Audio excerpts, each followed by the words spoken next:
నమస్కారం. మనతో పాటు మహాసహస్రావధాని బ్రహ్మశ్రీ పద్మశ్రీ డాక్టర్ మాడుగుల నాగపణిశర్మ గారు ఉన్నారు. వారు భారత భాగవత రామాయణాలంటే కూడా అధ్యయనం చేసిన వారు. వారి రసనాగ్రంపై ఆ శ్లోకాలు పద్యాలు ఉంటాయి. అన్నిటికీ అనేకసార్లు వారు వ్యాఖ్యానం చేశారు, ఉపన్యాసాలు ఇచ్చారు. ఆ పద్యాలు శ్లోకాలు కూడా అద్భుతంగా పాడారు. ఇప్పటికీ వారి తీరులోనే పాడేవాళ్ళు చాలా మంది మన మధ్య ఎంతో మంది, వందల వేల మంది ఉన్నారు. ఇటీవల వారు రామాయణంపై చేసిన వ్యాఖ్య చాలా ప్రసిద్ధమైంది. రామాయణంలో ముఖ్యమైన సుందరకాండ గురించి మాట్లాడుకుందాము. రామాయణం అంతా ఒక ఎత్తు, సుందరకాండ ఒకటి ఒక ఎత్తు అంటారు. ఏంటి ఆ సుందరకాండ, ఆ ప్రత్యేకత ఏంటి, ఇవన్నీ కూడా వారి మాటల్లోనే మనం విందాము. నమస్కారం సార్. రాముడు అనగానే ఆంజనేయ స్వామి, ఆంజనేయ స్వామి అనగానే రాముడు, విడదీయలేని విభజ్య స్వరూపాలు, అవి దేవతా స్వరూపాలు కదా. రామాయణం ఇన్ని కాండలు ఉండగా సుందరకాండకి ఎందుకు అంత ప్రశస్తి వచ్చింది సార్? శ్రీరామాయ నమః, శ్రీ సీతారామాయ నమః. వేదవేద్యే పరే పుంసి జాతే దశరథాత్మజే వేద ప్రాచేతసాత్ ఆసీత్ సాక్షాత్ రామాయణాత్మన. వేదవేద్యుడు, వేదము చేత తెలియబడవలసిన మహాత్ముడు, సర్వవ్యాపి అయిన భగవంతుడు ఎవరైతే ఉన్నారో ఆయన పరమపురుషుడు, పరే పుంసి. ఆయన దశరథాత్మజుడుగా, దశరథ రాముడుగా జన్మించగా సాక్షాత్తు వేదము రామాయణముగా తానై తాను ఆవిర్భవించింది అన్నాడు. అంటే వేదములో ఏ ఏ విశేషాలు సర్వ ప్రపంచములో, సర్వ 14 లోకములలో, సర్వమండలములలో, అంటే ద్యుమండలము, భూమండలము, వాయుమండలము, జలమండలము అన్నీ మొత్తం బ్రహ్మాండం అని అనుకోవాలి ఒక్క మాటలో. బ్రహ్మాండములో ఏ ఏ అంశాలున్నాయో అవన్నీ వేదంలో ఉన్నాయి. అందుకే ఎంత గొప్ప మాట అన్నారంటే మన వివేకానంద స్వామి, సైన్సు యొక్క వికాసము పెరిగే కొద్దీ భారతీయ సంస్కృతిపై, సనాతన ధర్మముపై గౌరవం పెరుగుతుంది అన్నారు. గొప్ప మాట, దార్శనికమైన మాట, చాలా దార్శనికంగా చెప్పారు ఆయన. సైన్సు అభివృద్ధి చెందే కొద్దీ సనాతన భారతీయ ధర్మం మీద గౌరవం నానాటికి పెరుగుతూ ఉంటుంది అంటే సనాతన ధర్మంలో సైన్స్ ఉందని అర్థం చేసుకోవాలి. సైన్సు అడ్వాన్స్డ్ సైన్స్ ఉందని. అది అంటే వీడు రేపు చేయబోయే పరిశోధనలన్నీ ఇవాళే చెప్పబడ్డాయి, నిన్ననే చెప్పబడ్డాయి. అందుకే అంత గొప్ప మాట వివేకానందులు అన్నారు. అయితే ఇక్కడ మనకు సుందరకాండ, బాల్యములో జరిగేవన్నీ దానికి బాలకాండ అని పెట్టారు. అయోధ్యా నగరంలో జరిగేదంతా అయోధ్యాకాండ అన్నారు. ఇదంతా అయోధ్యా దీర్ఘం ఉండాలి, బాలకాండ, అయోధ్యాకాండ. అట్లనే అరణ్యములో జరిగే విశేషాలన్నీ అరణ్యకాండమని పెట్టారు. కిష్కింధా నగరిని ఆధారము చేసుకొని జరిగేదంతా కూడా కిష్కింధాకాండ అన్నారు. యుద్ధ సమయములో కాబట్టి యుద్ధకాండ. ఒక్క సుందరకాండకు మాత్రమే అక్కడ కథకు హనుమత్కాండ లేదా లంకాకాండ, సముద్రకాండ ఇలాంటి పేర్లు పెట్టలేదు వాల్మీకి మహర్షి. సుందరకాండ అన్నారు. మీరు మొదట్లోనే అన్నారు అన్ని కాండములు ఒక ఎత్తు, ఒక సుందరకాండ ఒకటి ఒక ఎత్తు అని. అంటే ఇది మధ్యే మణి న్యాయముగా, చుట్టూ అన్ని రత్నాలు, ఏదైనా ముత్యాలమాలో ఏదైనా ఉంటే మధ్యే మణి న్యాయము అంటారు. మధ్యలో ఒక మణి, అది పెద్దగా ఉంటుంది, చాలా విశేషమైన స్వరూపం కలిగి ఉంటుంది. ఆ మధ్యే మణి న్యాయముగా మనకు సుందరకాండను పెట్టారు. రామాయణ మహామాలకు రత్నము.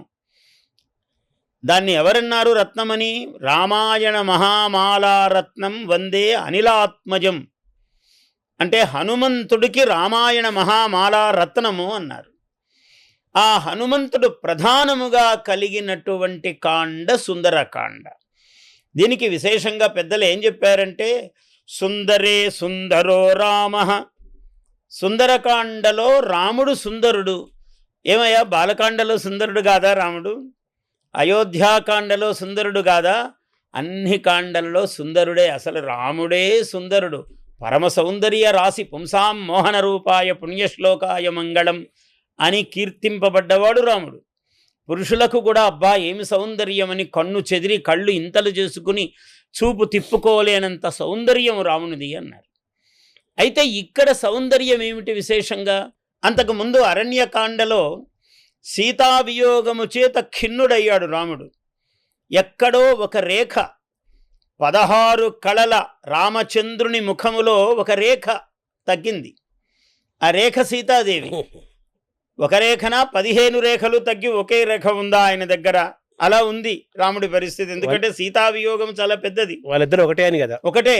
అటువంటిది సీతాదేవి దూరం ఉండటం అన్నది కొంచెము ఖిన్నుడయ్యాడు రాముడు. ఇంకొక ప్రశ్న ఎప్పుడూ ఉంటుంది, దేవదేవుడు కదండి, ఆయన తలుచుకుంటే ఏముందంటే తలుచుకుంటే ఏమీ లేదు. రావణాసురుడు లేదు, లంక లేదు, సముద్రం లేదు, ఆయనకు క్షణకాలము లిప్త కాలము చాలు.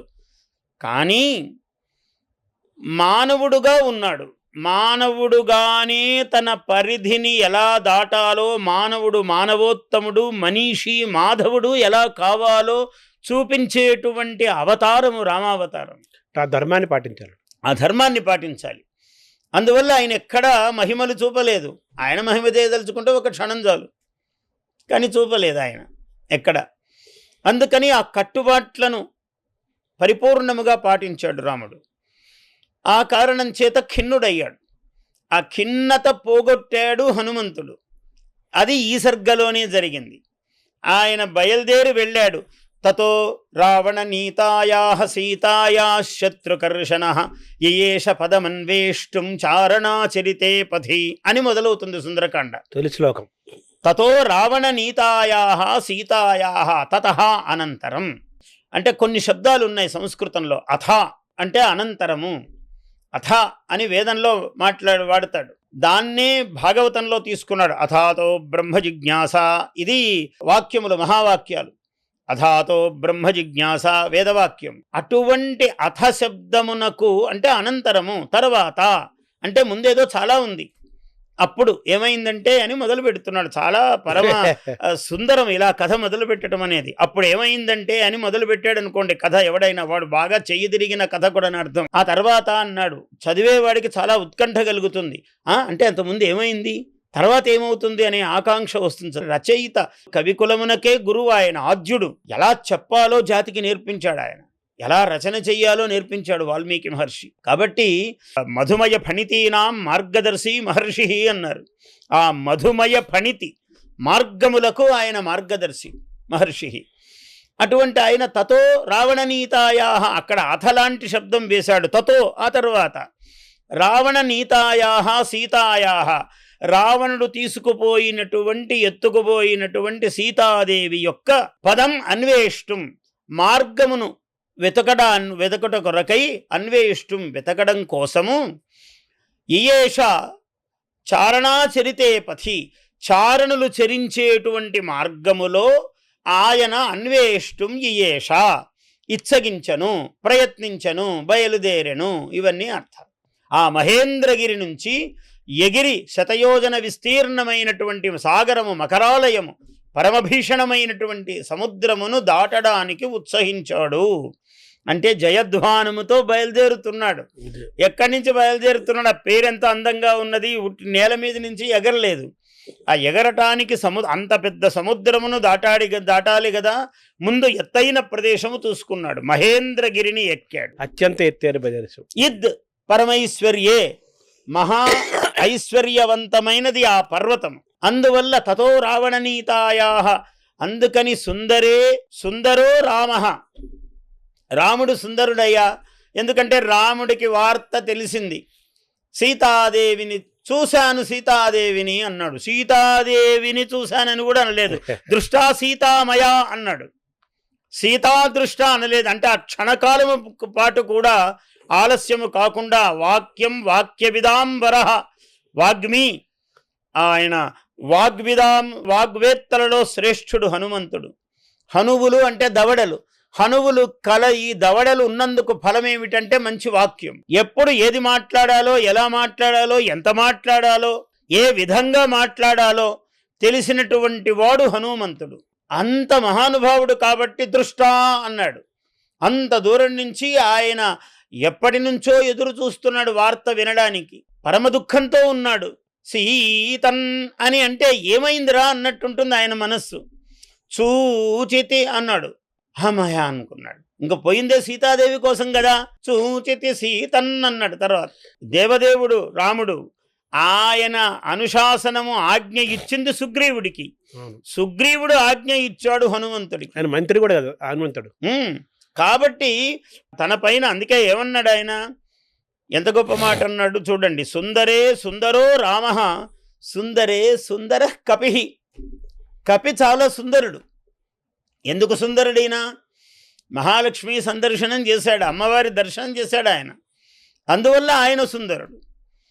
సుందరే సుందరో రామ సుందరే సుందర కపి సుందరే సుందరీ సీత. సీతాదేవి పరమ సుందరం. ఎందుకంటే రాముని యొక్క కథాగానమంతా చేశాడు. నీకు రాముడు ఎట్లా తెలుసయ్యా అని అడిగింది ఆమె. ఒక కొత్త వ్యక్తి రామకథను పాడాడు, రాముడు అని పాడుతున్నాడు. రావణ బ్రహ్మ కూడా మారువేషంలో వాళ్లకు రాక్షసులకు కామరూపము ధరించే శక్తి ఉంటుంది. అంటే ఏ రూపం కోరితే ఆ రూపం ధరించవచ్చు. అలా ధరించి వచ్చి ఈమె ప్రీతి కోసం 2 మాటలు మాట్లాడి మళ్ళీ రూపం మార్చాడు అనుకోండి. అందుకని నీకు ఎలా తెలుసు అని అడిగింది. అడిగితే రాముని యొక్క సర్వావయవ సౌష్ఠవమైన త్రిభిహి అని మొదలుపెట్టాడు. అసలు రామాయణములో రాముని యొక్క శరీర అంగాంగ సౌష్ఠవము వర్ణింపబడిన ఏకైక స్థితి అది సీతాదేవి దగ్గర హనుమంతుడు చెప్పటము. అది సుందరకాండ. భార్యకి తెలియదా భర్త గురించి? అందుకని ఆమెకు మాత్రమే తెలుసు. అవును. మళ్ళీ పరమ శిష్యుడు అయినటువంటి హనుమంతుడికి తెలుసు. ఎంత గొప్ప విషయమో చూడండి. 3 చేత ఇలా ఉంటాడు, 3 చేత ఇలా ఉంటాడు, 4 చేత ఇలా ఉంటాడు, 5 చేత ఇలా, సంఖ్యాపరంగా పెద్ద సంఖ్యాశాస్త్రవేత్త ఆయన. అలా రామాభివర్ణనము చేశాడు. కాకాసుర కథ ఆ ఘట్టం వినిపించాడు. అది వాళ్ళకు ఇద్దరికి మాత్రమే తెలుసు, ఎవరికి 3వ వ్యక్తికి తెలియదు. అది రాముడు ఒకసారి చెప్పాడు పరమప్రీతితో ఈయనకు, అందువల్ల అది తెలుసు. చెప్పడముతో ఓహో వీడు రామభక్తుడు, నాకు భక్తుడు, నాకు అనుంగు శిష్యుడు అని ఆమెకు నమ్మకం కలిగింది. అందుకని రామవార్త వినడము చేత ముఖ వికాసము కలిగింది. పరమ దుఃఖోద్విగ్న అయినటువంటి ఆమె మనస్సు ఆకృతి రామచంద్ర విరహాకృతి, కన్బమతీరు స్వామి చాపాకృతి. సత్యనారాయణ గారు, విశ్వనాథ వారు చాలా అక్కడ ఎంత బాగా వర్ణించాడంటే, ఆకృతి ఆ సీతామ్మవారు కూర్చున్నది చెట్టు కింద. ఎలా కూర్చున్నది అశోకవనంలో? ఆకృతి రామచంద్ర విరహాకృతి. రామచంద్రుడు విరహము చేత సన్నబడ్డాడు. ఆ విరహము యొక్క ఆకృతి కలిగి ఉన్నది. ఆమె సన్నబడ్డది. ఆమె ధూమలేఖేవా, ధూమలేఖ పొగచూరిన అగ్ని రేఖ వలె ఉన్నది ఆమె. చాలా అందమైన ఉపమానాలు వాల్మీకి వలె. మళ్ళీ వాల్మీకిని పునికి పుచ్చుకోగలిగిన వాడు కాళిదాసు. ఆ ఉపమా కాళిదాసస్య అని పేరు తెచ్చుకున్నాడు ఆయన. వాల్మీకి అక్షరశః శిష్యుడు. ఎక్కడ ఉపమానం చెప్పాలో వాల్మీకి దగ్గర నేర్చుకున్నాడు ఆయన. రామాయణం చదివి నేర్చుకున్నాడు. అంత గొప్ప దారి చూపించాడు. అందుకనే మధుమయ ఫణితీనా మార్గదర్శి మహర్షి అన్నారు, మామూలుగా అనలేదు అందరూ. సరే, కన్బమ తీరు స్వామి చాపాకృతి అన్నాడు. ఆ కనుబొమలు ఎలా ఉన్నాయంటే స్వామివారి యొక్క కోదండం ఎలా ఉన్నదో ఇలా ఉన్నాయి భ్రూలతలు. అంటే మొత్తము స్వామియే ఆమె యందు ఆరోపింపబడుతూ ఉన్నాడు. ఇట్లా కైసికమెల్ల స్వామి దేహాకృతి అన్నాడు. ఆమె వెంట్రుకలన్నీ జడ అంతా ఎలా ఉందంటే స్వామి యొక్క దేహం ఎలా ఉందో ఆమె వెంట్రుకలన్నీ నల్లగా అలా ఉన్నాయి. ఈయన కూడా నీల శరీరుడు కదా. నీల శరీరుడు కాబట్టి ఇలా అంటే అంత దుఃఖంలో ఉన్న ఆమెకు ఈ మాట వినిపించాడు. అందువల్ల సుందరే సుందరీ సీత, సుందరే సుందరీ కథ. కథ మొత్తము సుందరము. సుందరకాండలో అలా ఇంకా చెప్పాలంటే సుందరే సుందరో సుందర సముద్ర, సుందరే సుందరో ఉదధి. ఆ ఉదధి సుందరమైనది, ఆ గమనము సుందరమైనది. గవాంపతిరివా బభౌ అన్నాడు. ఆయన ఒక ఎద్దులాగా ఉన్నాడట. సోర్మిమాలం మహార్ణవం పిబన్నివ, పిబన్నివ అన్నాడు. తాగుతున్నాడట. ఊర్మిమాలికలతో కూడినటువంటి మహాసముద్రమును తాగుతున్నాడా అన్నట్లుగా వెళ్తున్నాడు ఆయన. ఏమి వర్ణనలు! పిబన్నివ బభౌచాత్ర సోర్మిమాలం మహార్ణవం అన్నాడు. పిబన్నివ అన్నాడు. తాగుతున్నాడా అన్నట్లుగా. పిపాసురివ మహాకాశం అన్నాడు. మళ్ళీ ఆకాశమును తాగబోతున్నాడా తాగను కోరుతున్నాడా అన్నట్లుగా వెళుతున్నాడు అన్నాడు. ఎవరు ఈ కవిత్వమును ఇట్లా అని చెప్పలేరు. కాళిదాసు కవిత్వము చదివే షేక్స్పియర్ నృత్యం చేశాడు ఆయన అభిజ్ఞాన శాకుంతలం చదివి అని చెప్తారు. ఆయన తాండవం చేశాడట. ఏమి రచన, ఏమి అద్భుతం, ఇవాళ నేను చదివానని షేక్స్పియర్ పొంగిపోయాడు కాళిదాసు యొక్క ఈ శాకుంతలం అభిజ్ఞాన శాకుంతలం చదివి. ఏం అద్భుతమైన మహాకవి అండి అని. అటువంటి కాళిదాసుకు 1,000,000 రెట్లు చెప్పాలి వాల్మీకిని మనం. అంతే. అంటే కాళిదాసుకు కూడా ఇష్టమైన మాట, ఇదేమి ఎవరికి కష్టమైన మాట కాదు. కాళిదాసు కవికుల గురువైన కాళిదాసుకు గురోర్గురుణాం గురుహు అనాలి. 2-3 సార్లు గురువు అని చెప్పాలి వాల్మీకి మహర్షిని. గురు పద్య విద్యకు ఆద్యుడు నన్నయ్య అన్నట్టుగా ఇది గురు శ్లోక విద్యకు ఆద్యుడు. ఇక్కడ కూడా పద్యం అంటే సంస్కృతంలో పద్యం అనొచ్చు, శ్లోకం పద్యం 2 కూడా ఒకటే. అట్లా అంత అద్భుతం. అందువల్ల ఈ తతో రావణ నీతాయాహ అని ఏమిటి రహస్యం అంటే అసలు 1000 శ్లోకాలకు ఒక్కొక్క అక్షరాన్ని పెడుతూ వచ్చాడు వాల్మీకి మహర్షి. 24,000 శ్లోకాలకు గాయత్రీ మంత్రం ఓం భూర్భువస్సువః ఇది ఈ అక్షరాలను తీసుకుని 24 అక్షరాలను ఒక్కొక్క 1000కి ఒక్కొక్క అక్షరము చొప్పున నిబంధనము చేస్తూ ఆయన యొక్క రచనయే అద్భుతం. అందుకనే ఏమన్నాడంటే ఆయన ప్రారంభం చేసేటప్పుడు మహామంత్రాత్మకం. రామాయణమే కృత్సనం రామాయణం ప్రోక్తం, అంతా కూడా మహామంత్రమే రామాయణం. అందులో సుందరకాండ మరీ మంత్రము, సుందరాకాండ అనకూడదు, సుందరకాండము. అందులో సుందరకాండ మరీ మరీ మరీ గొప్ప మంత్రం. అంటే మంత్రములో ప్రాణస్థితి సుందరకాండ. అంటే రామాయణం అంతా మంత్రమే. ఎందుకు రామాయణం అంతా మంత్రము? ఏమన్నాడంటే చరితం రఘునాథస్య శతకోటి ప్రవిస్తరం ఏకైకమక్షరం ప్రోక్తం మహాపాతకనాశనం అన్నారు. ఒక్కొక్క అక్షరము కూడా 1,000,000 పాపములను సమయింపజేయగలిగినది రామాయణము. పాదం పదమేవవా, ఒక పదము చదివితే కూడా వాడు ధన్యుడు తరిస్తాడన్నాడు. కాలము రీత్యా పాపము పెరుగుతున్న రీత్యా రామాయణమును విమర్శించి, రాముణ్ణి విమర్శించి, సీతను విమర్శించి, నీకు అరకొర తెలిసినా వినినా సరిగ్గా వినని మాటలు తీసుకుని నేను జాతిని కోరుతున్నాను, యువకులను కోరుతున్నాను. ముఖ్యంగా ఈ దేశంలో పుట్టటమే మీ సౌభాగ్యం, మీ యోగం, మీ అదృష్టం, మన అందరి అదృష్టం. ఇటువంటి దేశంలో పుట్టి మీ సమయము వృధా చేసుకోవద్దు. రాముణ్ణి విమర్శించడానికో, రామాయణాన్ని విమర్శించడానికో, ఏదో నీకు తెలిసిన ఇంత భాగాన్ని పట్టుకుని అలా చేసుకుని జీవితములు వ్యర్థం చేసుకోవద్దు. కారణం ఏమంటే రామబాణము చాలా తీవ్రమైనది. కృష్ణుడు ఈ శివుడో ఏదో కొంచెం సమయం ఇస్తే మీకు ఇవ్వచ్చు, కానీ రాముడు రామబాణము రామ నింద చేసినవాడు కానీ, రామాయణ నింద చేసినవాడు కానీ, సీతా నింద రాముడికి ఇంకా కోపకారణము, సీతా నింద చెయ్యటము కానీ, ఇటువంటి అపరిపక్వ మతిత్వముతో చేసేటువంటివి చాలా ప్రమాదము, వాళ్ళ జీవితాలకే ప్రమాదము. అందువల్ల అటువంటి వాటి జోలికి పోక జీవితము పండించుకోండి, ఉన్న గొప్పతనమును గ్రహించండి. ఇది మహామంత్రశాస్త్రము. రామాయణం అంతా మంత్రశాస్త్రం. సుందరకాండలో ఇంకా జయమంత్రములు ఇంకా అడుగడుగునా మీకు కనపడతాయి. ఏమీ లేదు. సీతాదేవి దగ్గరకు వెళ్ళాడు. వెళ్ళి అమ్మవారు చెప్పింది, త్వమస్మిన్ కార్య నిర్యోగే ప్రమాణం హరిసత్తమా. నాయనా, ఈ కార్యము నిర్వహించటములో నీవే ప్రమాణము, నీవే తగినవాడివి అని అమ్మవారు చెప్తోంది. త్వమస్మిన్, చూడండి అమ్మవారు హనుమంతుడికి ఈ మాట చెప్తోంది. త్వమస్మిన్ కార్యనిర్యోగే ప్రమాణం హరిసత్తమా. రాఘవః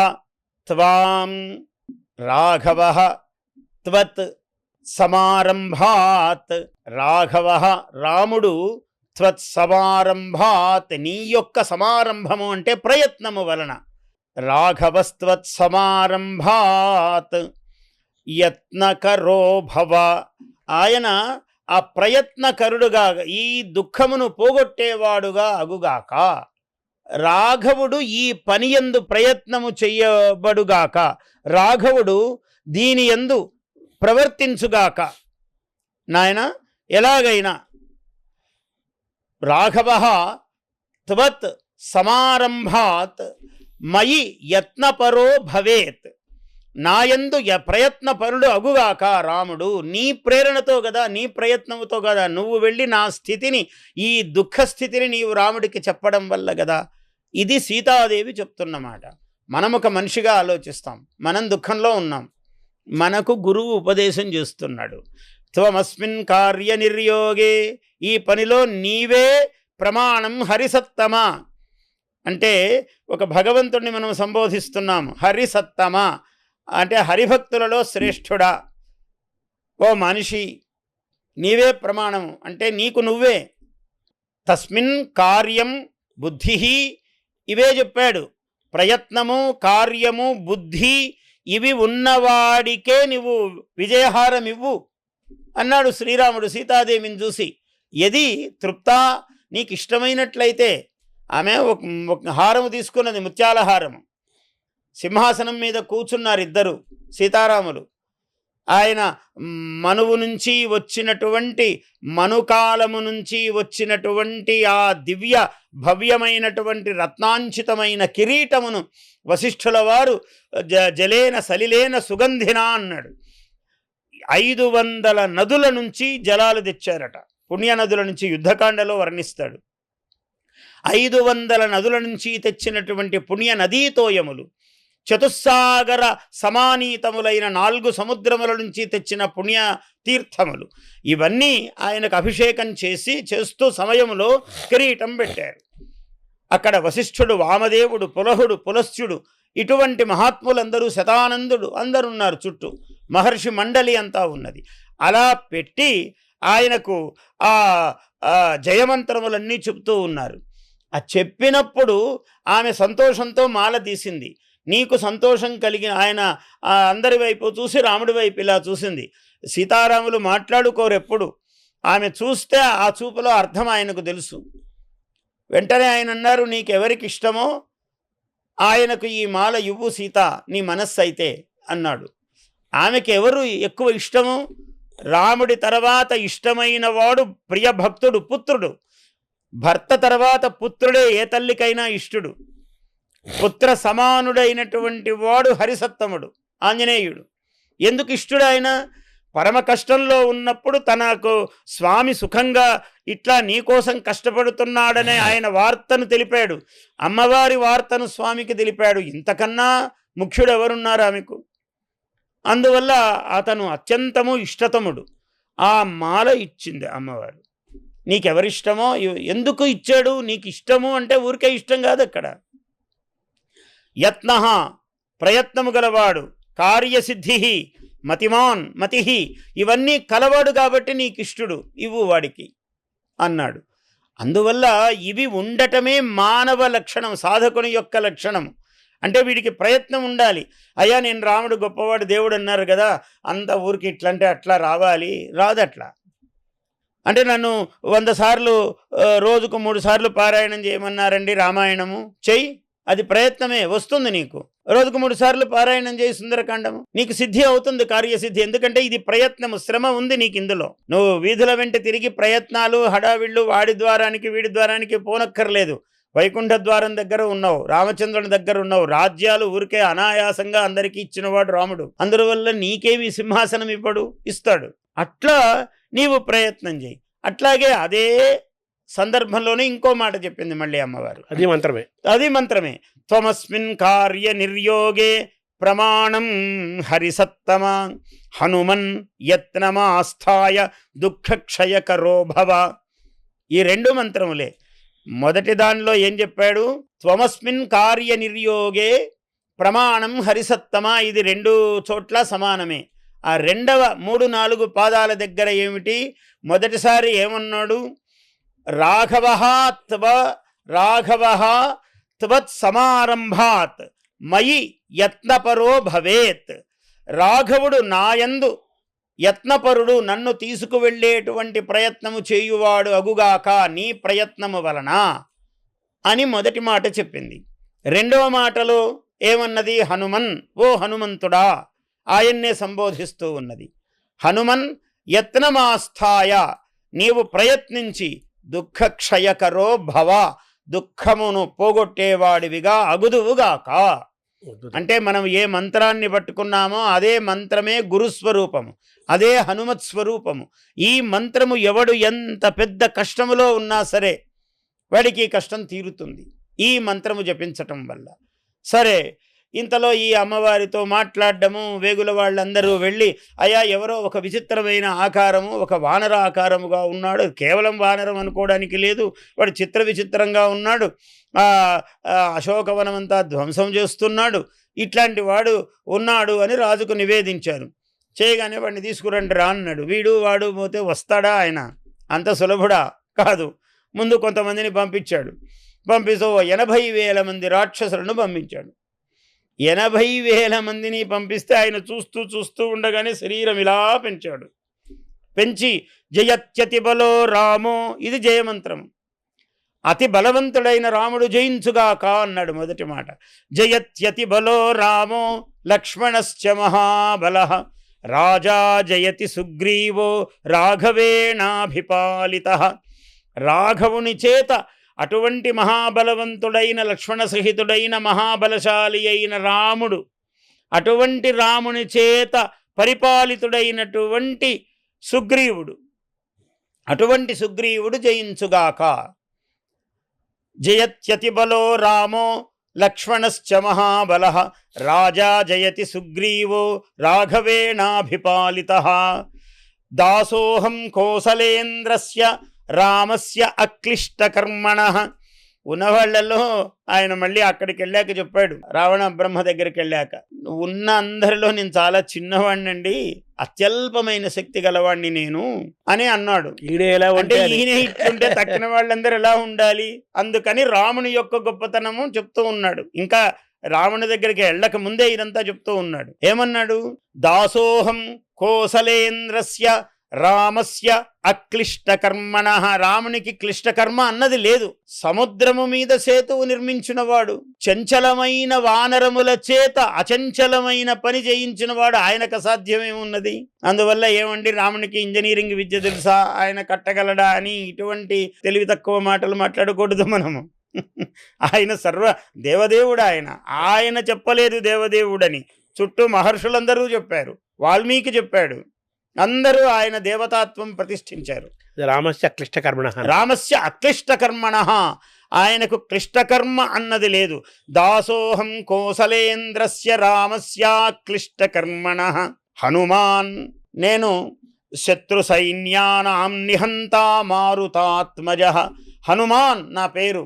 శత్రు సైన్యానాం నిహంత, శత్రు సైన్యములను సంహరించేటువంటి వాడిని నేను. నిహంత మారుతాత్మజ, నేను మారుతాత్మజుడను, వాయుసుతుడను అన్నాడు. అంత వేగము కలిగిన వాణ్ణి, అంత బలము కలిగిన వాణ్ణి అన్నాడు. అక్కడ చిన్న రహస్యం కూడా, ఇంకా రావణుడి దగ్గరికి వెళ్ళలేదు. శత్రు సైన్యానాం నిహంత అన్నాడు. శత్రువుల యొక్క సైన్యమును చంపేటువంటి వాణ్ణి అన్నాడు. రాక్షసాం సైన్యం అనలేదు. ఇంకా కారణమేమి? వెళితే రావణుడు ఏమో వాడికి బుద్ధి మారి జాగ్రత్త కలిగి రామతత్వం అర్థమయ్యి వెంటనే కాళ్ళ మీద పడి, అయ్యా మీ రాముడికి చెప్పు, నేను సీతాదేవిని ఇదిగో తీసుకోవడానికి ఆమెను ఏ దుర్మార్గంగా నేను తెచ్చానో అట్లాగే ఆమెను స్పర్శ లేకుండా నేను అమ్మవారిని తీసుకొచ్చి అక్కడ అప్పగిస్తాను, రాముడిని శరణు పెడతాను అంటాడేమో. అందుకని శత్రు సైన్యానాం, ఎవడైతే శత్రువులో వాళ్ళ సైన్యమును అన్నాడు. హనుమాన్ శత్రు సైన్యానాం నిహంతా మారుతాత్మజః అన్నాడు. న రావణ సహస్రం మే యుద్ధే ప్రతిబలం భవేత్, అది కూడా చెప్పాడు. రావణుడు ఒకడయ్యా, పరితలల వాడన్నారు. అయ్యా ఇలాంటి పరితలల వాళ్ళు 1000 మంది లేదా 10,000 మంది ఉన్నారు, 1000 మంది, ఏమి పర్వాలేదు, నేను ఒక్కడే చాలు. నా రావణ సహస్రం మే యుద్ధే ప్రతిబలం భవేత్. ఎలాంటి వాణ్ణి నేను? శిలాభిస్తు ప్రహరత, నాకేం పెద్దగా గద, నన్ను ఎవరో అడిగారు అవధానంలో, ఆయన గద తీసుకొని పోయాడా అండి యుద్ధానికి పోయినప్పుడు, ఎలా ఉన్నాడు హనుమంతుడు అన్నాడు. నేను ఇదే సమాధానం చెప్పా. రామాయణంలో ఆయన పెద్ద గదను తీసుకొని పోయినట్టు ఇవన్నీ చెప్పలేదయ్యా. ఆయన ఏం చేశాడు? శిలాభిస్తు ప్రహరత, ఆయనకి ఎక్కడ పడితే అక్కడే ఆయుధాలు ఉంటాయి. ఇక్కడ పెద్ద కొండ యుద్ధం చేస్తున్నాడు, ఇక్కడ ఒక రాయి ఉంది, ఆ రాయి తీసివేస్తాడు. శిలాభిస్తు ప్రహరత మహావృక్షై సహస్రశః పెద్ద పెద్ద పాదపైశ్చ సహస్రశ మహావృక్షాలు పాదపములు తీసుకొని చెట్లు పీకి వేస్తాడు. మహామహా వటవృక్షాలను ఊరికి ఇట్లా పీకి విసిరేస్తాడు. కొన్ని వేల మంది రాక్షసులు దాని కింద పడిపోతూ ఉంటారు. అందువల్ల ఆయనకు వేరే ఏమి ఇటువంటి నాకు రావణ సహస్రమైనా కూడా నాకు లెక్కలేదు, ప్రతిఫలము కాదు అన్నాడు. ఇంకా గొప్ప మాట చెప్పాడు. ఎంత నమ్మకం అంటే కార్యసాధకుడైన వాడు మంత్ర సాధనం చేసేవాడికి ఇది ఉపదేశము. అర్ధయిత్వా పురీం లంకాం, లంకాపురిని అర్ధయిత్వా మర్దనము చేసి, అర్ధయిత్వా పురీం లంకాం అభివాద్య చ మైథిలీం. మళ్ళీ అక్కడ వినయము. ఇంత పరాక్రమము కదా, ఇంత లంకాపురిని జయించాడు. మళ్ళీ అంత జయించినా కూడా అభివాద్య చ మైథిలీం, అమ్మవారికి వంగి నమస్కరించి అభివాద్య చ మైథిలీం సమృద్ధార్థో గమిష్యామి, సంపూర్ణమైన అర్థముతో పూర్ణకాముడనై వెళతాను. ఏం కావాలి? అమ్మవారిని చూశానని చెప్తున్నాను. కాబట్టి సమృద్ధార్థో గమిష్యామి మిషతాం సర్వరక్షసాం అన్నాడు. అంత చూస్తూ ఉండగా అని కాదు, కేవలం మిషత్ అంటే మిష స్పర్ధాయాం అన్నాడు ధాతువు. ఆ మిష ధాతువుకి ఏమిటంటే స్పర్ధాయాం. మిషన్ అనేది, మిషన్ అంటే స్పర్ధ పడుతూ, స్పర్ధ అంటే పోటీ పడుతూ, మిషతాం అంటే పోటీ పడుతున్నటువంటి వాళ్ళందరూ, అక్కడ రాక్షసులందరూ ఎలా ఉన్నారు? ఆ హనుమంతుడిని ఎట్లాగైనా పట్టుకోవాలి, ఎట్లా అయినా ఈయనని బంధించాలి అని అనుకుంటున్నారు అందరూ. అట్లాంటి వాళ్ళందరూ ఈర్ష్యపడుతూ తప్పించుకుపోయాడయ్యా, ఇంత చేసి మాకు దొరకలేదయ్యా అని అందరూ అనుకునేటట్లుగా, ఎట్లా తప్పించుకున్నాడా, అసలు ఎంత ప్రయత్నం చేసినా దొరకలేదు అని వీళ్ళందరూ తర్క వితర్కాలు చేసుకునేటట్లుగా మిషతాం, ఆ చిన్న పదంలో అంత అర్థం పెట్టాడు వాల్మీకి. మిషతాం సర్వరక్షసాం, ఇట్లాంటి వాళ్ళందరూ అలా అంటూ ఉండగా నేను సమృద్ధార్థో గమిష్యామి, పూర్ణార్థుడనై సమృద్ధార్థుడనై వెళ్తాను.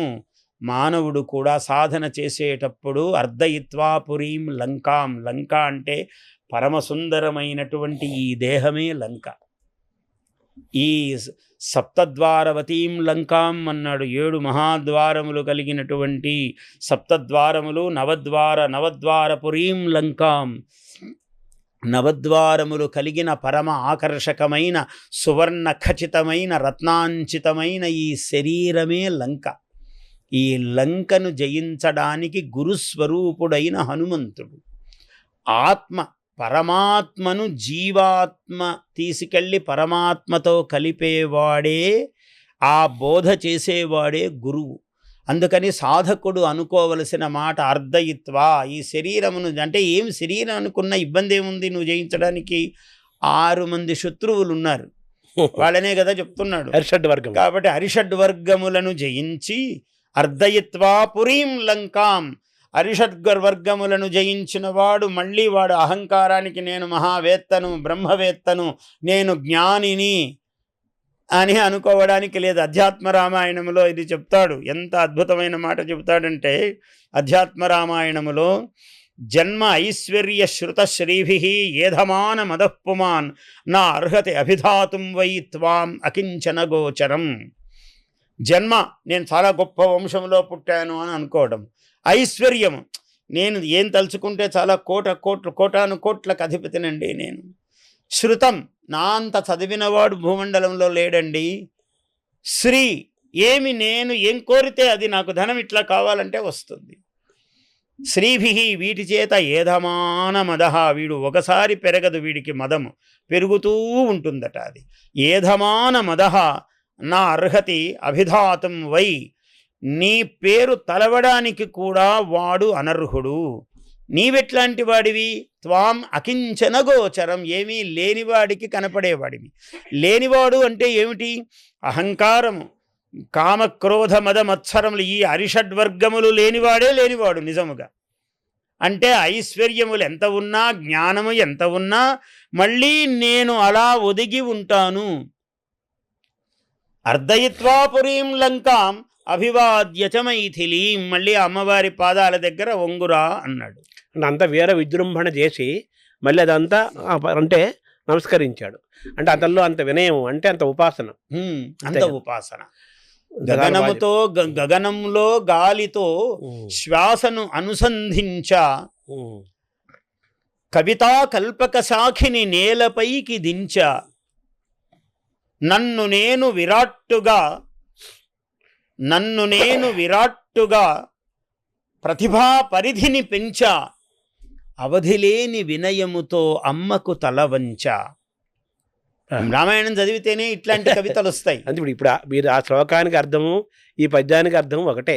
ఇప్పుడు ఈ చెప్తుంటే నాకు అది గుర్తొచ్చింది, నేను వ్రాసినది. ఇప్పుడు ఏదో ఏనుగు నెక్కినాము ధరణీందుల మొక్కగా నెక్కినాము సన్మానం చదివేసి నీవలన సరస్వతి చివర దళం అంటే ఇంత చేసి ఏమిటయ్యా అంటే అమ్మవారి పాదాల దగ్గర మోకరిల్లాము అన్నాడు. అంటే నీ వల్లనే తల్లి ఇవన్నీ వైభవాలు చెప్పవలసిందే, గొప్పతనము అంతా ఉండాల్సిందే, పటాటోపం అదంతా ఎవరు కాదని లేదు. కానీ నీవు అక్కడే మురిసిపోవద్దు, మళ్ళీ అమ్మవారి పాదాల దగ్గర మెరిసి నిలువు.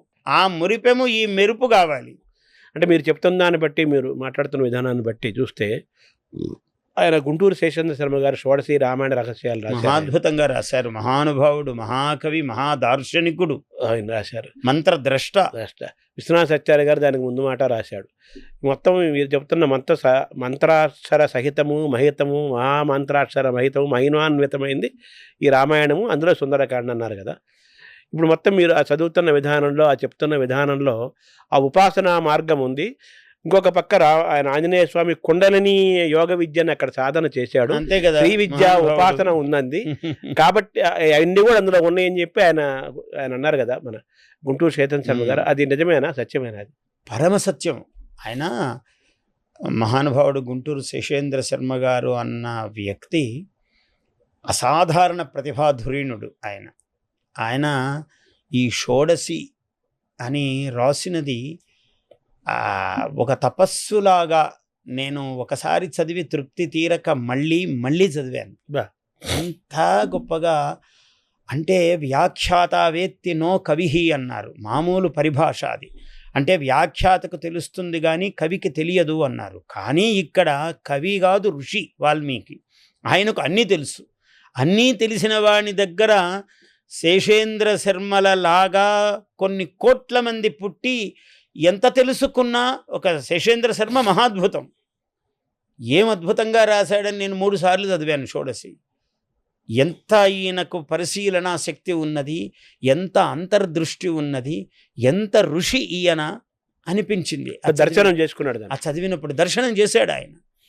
ఋషి అని ఎవరినంటారంటే ద్రష్ట, మంత్రమును బ్రహ్మతత్వమును దర్శనము చేసిన వాడే ఋషి. అటువంటి ఋషికల్పుడు ఆయన. అటువంటి కోటాను కోట్ల ఋషులు ఈ ప్రపంచములో పుట్టి ఎంత చూస్తే మళ్ళీ కొత్తగా చూడటానికి వీలవుతుంది. అది రామాయణం. అది ఎంత చెప్పినా ఇంకా ఉంటుంది. ఎంత చెప్పు ఇంకా ఏదో చెప్పవలసినది ఉంటుంది. మనం చెప్పింది గోరంతా కూడా కాదు. ఎందుకంటే సముద్రము, ఇప్పుడు చూడండి, మహామహా శాస్త్రవేత్తలందరూ కూడా సముద్రంలో ఎంత భాగం పరిశోధన చేశారండి అంటే 1% లేదా 2% చెప్పాలి. 100లో 1% 2% చేస్తే ఎక్కడో లోపలికి వెళ్ళారు, ఎక్కడో ఒక భాగంలో వెళ్ళారు, లేదు 50 కిలోమీటర్ల వరకు చూశారు, లేదు ఇక్కడొక 5 కిలోమీటర్లు, అక్కడొక 5, అక్కడొక 20, ఇక్కడొక 30.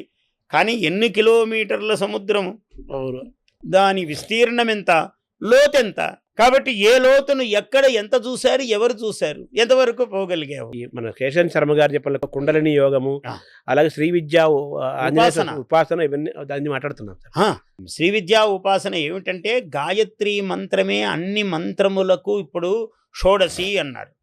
16 అక్షరముల మంత్రము షోడశి అంటే పూర్ణ కళ, చంద్రుని యొక్క పరిపూర్ణమైన కళలు. ఆ చంద్ర స్వరూపం ఏమిటంటే అమ్మవారే. కాబట్టి 16 కళలు అమ్మవారి యొక్క.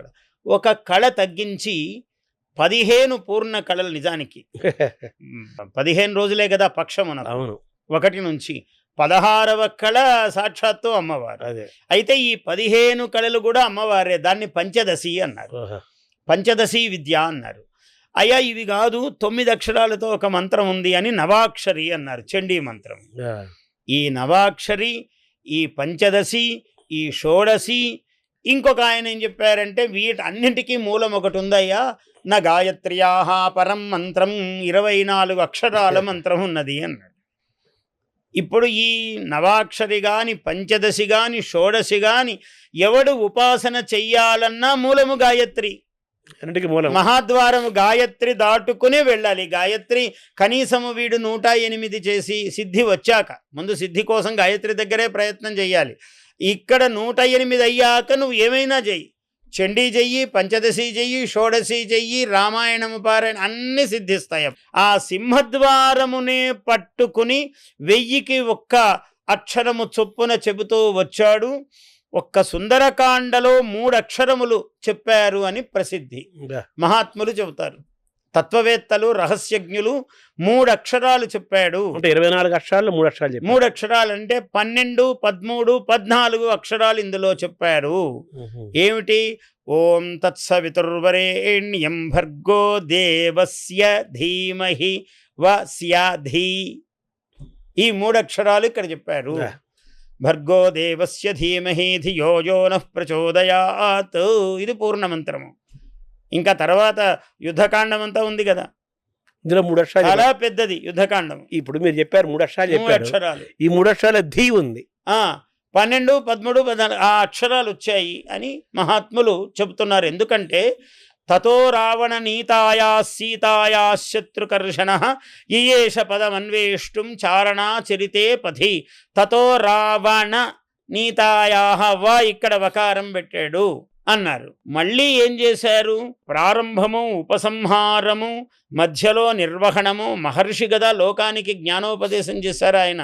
ఎంత గొప్పగా నిర్వహించారంటే 2800 శ్లోకాలకు పైగా రచించారు. కేవలం ఇంకా ఖచ్చితంగా చెబితే 2825 శ్లోకాలు. ఇది మొత్తం 68 సర్గలు. 68 సర్గలు. ఈ సర్గలలో 2800 పైన శ్లోకాలు చెబుతూ మళ్ళీ తతో మయా అని చివరి శ్లోకం. ఈ తత్శబ్దం ఎక్కువ. తత్ అనేది ఇది. తత్ సవితుర్వరేణ్యం. తత్ అంటే అది, అది వాడు అంటే పరమాత్మ గురించి నిర్దేశించేటువంటి శబ్దం. అది మాటి మాటికి అతన్ని గుర్తు చేయటం, అతన్ని గుర్తు చేయటం, తలుచుకోవటం. అంతే కదా. నువ్వు అదేరా అన్నాడు. మహావాక్యాలన్నీ అవే కదా. అవును. ఏమిటి అన్నాడు? ప్రజ్ఞానం బ్రహ్మ అన్నాడు. మహావాక్యములు అంటే ప్రపంచమంతా అవే కాపీ కొట్టుకొని రాసుకుంటున్నారు. అవి మహావాక్యాలు. వేదాంత వాక్యములు ఏం చెప్పాడు? ఋగ్వేదంలో ప్రజ్ఞానం బ్రహ్మ. బ్రహ్మ అంటే ప్రజ్ఞానము, ప్రకృష్టమైన జ్ఞానము. దాని గురించి చాలా వివరాలు చెప్పారు. ప్రజ్ఞానమే బ్రహ్మ అన్నాడు. బాగుంది గురువుగారు, మరి మీరేమిటి అన్నాడు. అహం బ్రహ్మాస్మి. ఆ బ్రహ్మన్ నేనే రా అన్నాడు. అయిపోయింది అక్కడ. బాగుంది గురువుగారు, మీరు గురించి దాని గురించి చెప్పారు, మరి నా సంగతి ఏంటి? మీ ఎదురు కూర్చున్నాను అన్నాడు వాడు. అంటే తత్వమసి, అది నువ్వే అవుతున్నావురా అన్నాడు. నువ్వు కూడా అదే అవుతున్నావు అన్నాడు. అంటే మన ముగ్గురు సంగతి అయింది. అసలు విషయం చెప్పారు, మీరు నేను అయిపోయాం. అయమాత్మ బ్రహ్మ అన్నాడు. వాడు కూడా బ్రహ్మే అన్నాడు. సర్వం బ్రహ్మమయం జగత్. ఇవి 4 వాక్యం. ఇది ఈ సారము. తత్ తత్ అని ఎందుకు అంటున్నాడంటే దాన్ని సూచిస్తున్నాడు. నాయన బ్రహ్మ విద్య, అందుకని ఇది షోడశీ విద్య, బ్రహ్మ విద్య అని మన శేషేంద్ర శర్మ గారు అలా రాశారు. అంటే ఎవరు రాసినా ఈ రహస్యం దానిలో ఇంకా ఆయన చాలా లోతులు పట్టుకున్నాడు. శ్రీ విద్య అన్నాడు కదా. శ్రీ విద్య. శ్రీ విద్య అంటే ఇదే షోడశి. షోడశి, పంచదశి, నవాక్షరి, ఇదంతా శ్రీ విద్య. ఇవన్నీ కూడా శ్రీ విద్యా భాగమే. గాయత్రి కూడా శ్రీ విద్యయే. అది గాయత్రి కూడా జటాయువు అది కూడా ఇందులో ఉందంటారు కదా. అంతే ఉంది కదా. అన్నీ కూడా మీరు మామూలు భౌతికమైనటువంటి శరీరముతో ఏ ధర్మాలు పాటించాలో ఎంత అద్భుతం అంటే వాడు ఒక పాత్ర కాళిదాసు చూపిస్తాడు. రాజధర్మము ఈ ధర్మం అనేది ఎలా ఉంటుంది అని అదంతా వాల్మీకి దగ్గర ఆయన చూసి ఎలా రాయాలో నేర్చుకున్న అత్యంత మహాప్రతిభావంతుడు. మరి అందరు చదువుతున్నారు కదా, అందరూ వాల్మీకిలాగా ఎందుకు రాయలేకపోతున్నా? అందరూ కాళిదాసులు ఎందుకు కాలేదు? మరి కాళిదాసే కాళిదాసు అయ్యాడు. అందరూ రామాయణం చదువుతున్నారు. అంటే ఆ ప్రయత్నము కూడా ఉండాలి. ఆయన ఎలా చెప్పాడు, మనం ఎలా చెప్పాలి? ఆత్మని, హృదయాన్ని, ఆత్మను పట్టుకోగలగాలి. శ్లోకంబుల్ శతకోటి కాండములుగా సూత్రించి రామాయణంబు ఏకైకాక్షరమెల్ల పాపముల మాయింపంగ నిర్మించి సుశ్లోకుండైన పురాణ సంయమి వరుంచూతన్ మనోవీధి వాల్మీకిన్ బ్రహ్మపదావతీర్ణ కవితా లీలావతీ వల్లభున్. ఎంత అందంగా అన్నాడు. బ్రహ్మపదావతీర్ణ కవితా లీలావతీ వల్లభుడు ఆయన. అంటే ఆ కవితా లీలావతి బ్రహ్మపదము నుంచి వచ్చింది. ఎందుకంటే మచ్ఛందాదేవతే బ్రహ్మన్ ప్రవృత్తేయం సరస్వతి అన్నాడు. బ్రహ్మదేవుడు ప్రత్యక్షమై, ఒరే నాయన, నా అనుగ్రహము చేత, నా సంకల్పము చేతనే నీ నోట ఈ అక్షరములు, ఈ శ్లోకము పలుకుతున్నది. ఓ వాల్మీకి, నీవు వ్రాయి, రఘునాథుని యొక్క చరిత్రమును వ్రాయి నీవు అని అన్నాడు. ఆయన బ్రహ్మదేవుని యొక్క ఆజ్ఞతో, నారద అనుజ్ఞతో ఆయన రామాయణమును 24,000 శ్లోకములుగా రచించినవాడు. అందువల్ల గాయత్రి ఏమి, ఇందులో నవాక్షరి ఏమి, పంచదశి ఏమి, షోడశి ఏమి, సమస్త శ్రీ విద్యార్ణవము. ఈ కుండలిని కుండలిని అసలు హనుమంతుడు సముద్రమును దాటి వెళ్ళటము అనేదే కుండలిని విద్య. అందుకని ఏమి చేశాడు ఆయన, అక్కడ కూర్చుని శ్వసన విక్రమ అన్నాడు. రహస్యం ఆ ప్రయోగం చేశారు చూడండి. శ్వసన విక్రమ యథా రాఘవ నిర్ముక్త, రాఘవ నిర్ముక్తమైనటువంటి బాణము ఎట్లా అయితే శ్వసనమే విక్రమముగా కలది, అంటే ఊపిరే బలముగా కలది కుండలిని విద్యయే. కుండలిని విద్యయే ఊపిరి బలముగా గలది. శ్వసన విక్రమ అని పదం ప్రయోగించాడు. రాఘవుడు విడిచిన బాణము వలె నేను శ్వసన విక్రమం, అంటే గాలియే బలము కదా. ముందు గాలి ఇలా వస్తుంటే ఈ బాణం ఇలా పోతుంది, దాని వెనకల కుచ్చు ఉంటుంది బాణమునకు. ఆ కుచ్చు ఈ గాలి యొక్క తగిలే వేగముతో ఈ కుచ్చు స్వీకరిస్తూ ఇది ముందుకు బలంగా వెళుతుంది బాణం. దాని లక్షణం అది. కుండలిని విద్య కూడా మూలాధారము నుంచి సహస్రారము దాకా ఇక్కడ కదా చంద్రకళ అమ్మవారు దర్శనము. మీకు సీతాదేవిని వర్ణించినప్పుడంతా కూడా అమ్మవారిని చూసినప్పుడు ఏం వర్ణిస్తారంటే, చంద్రరేఖ కలిగినటువంటి గౌరీదేవి వలె. ఏమి ఉపమానాలు వాల్మీకి మహర్షివి. చంద్రరేఖాధారిణి అయిన గౌరీదేవి వలె ఉన్నది. రాముడనే వ్యక్తి కనిపించకుండా ఆంజనేయ స్వామి యొక్క వర్ణనల ద్వారా అంతే కదా రాముడిని చూపించటము. అంతే కదా. రాముడు ఇక్కడ తక్కువ కనపడతాడు. ఎప్పుడు కూడా మీరు కవిత్వం యొక్క వైభవం చూడండి.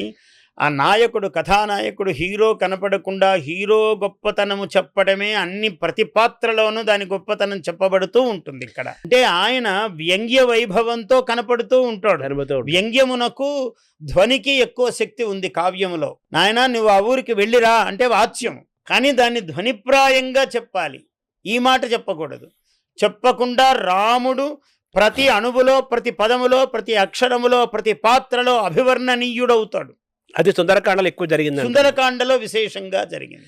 అలాగే మీరు అన్నారు శ్రీ విద్య, అమ్మవారే శ్రీ విద్య. శ్రీరామో శ్రీకృష్ణ, శారదా సాక్షాత్ శ్రీరామో లలితాంబిక అన్నారు. రాముణ్ణి లలితాంబిక అనే వర్ణించారు, అభివర్ణించారు తత్వవేత్తలందరూ. అందువల్ల ఇది శ్రీ విద్యకు మూలం. శ్రీమాత, శ్రీ మహారాజ్ఞి, శ్రీమత్ సింహాసనేశ్వరి అన్నట్టు ప్రతి అణువులోనూ రామచరిత్రంలో అమ్మవారే అభివర్ణింపబడినది. ఈ సుందరకాండ హనుమత్ స్వరూపంగా, హనుమత్ యొక్క ఆయన వికాసంలాగా, ఆయన హీరోగా నడిచినప్పటికీ కథ అంతా కూడా అందులో మీరు చెప్పే అంతా అమ్మవారు పరాశక్తి, శక్తి స్వరూపమైన సీత యొక్క కథ, సీత యొక్క శక్తి స్వరూపాన్ని కదా. సీతాయాశ్చరితం మహత్ అన్నాడు మహర్షి, ప్రారంభంలోనే చెప్పాడు. అయ్యా దీనికి 2-3 పేర్లు ఉన్నాయన్నాడు. ఏమిటి 2-3 పేర్లు అంటే, రామాయణం మొదటిది, రామస్య అయనం, రాముడు నడిచిన మార్గము, ఆయన ఎలా ధర్మం పరిపాలించాడు, ఎలా మానవోత్తముడయ్యాడు, ఎలా దేవదేవుడు అది చూపించాడు. సీతాయాశ్చరితం మహతు, సీతా యొక్క చరిత్రము. రావణుని యొక్క పౌలస్య వధం చైవ, రావణ వధ అంటే ఈ దశేంద్రియములను 10 తలల రావణుడు నీకు లొంగడం అంటే ఏమిటి? 10 ఇంద్రియములు, 10 ఇంద్రియములు నీకు లొంగుబాటు కావటము, లొంగటమే నీవు జయి సహస్రారమును అందుకునే మహానుభావుడు అవుతున్నావయ్యా అని మహాయోగ విద్యయే అభివర్ణింపబడింది. 24,000 శ్లోకములలో మహాయోగ విద్య. తస్మాత్ యోగీభవ అర్జున అన్నాడు. తర్వాత వచ్చిన కృష్ణావతారంలో కృష్ణుడు నువ్వు యోగివికారా అన్నాడు.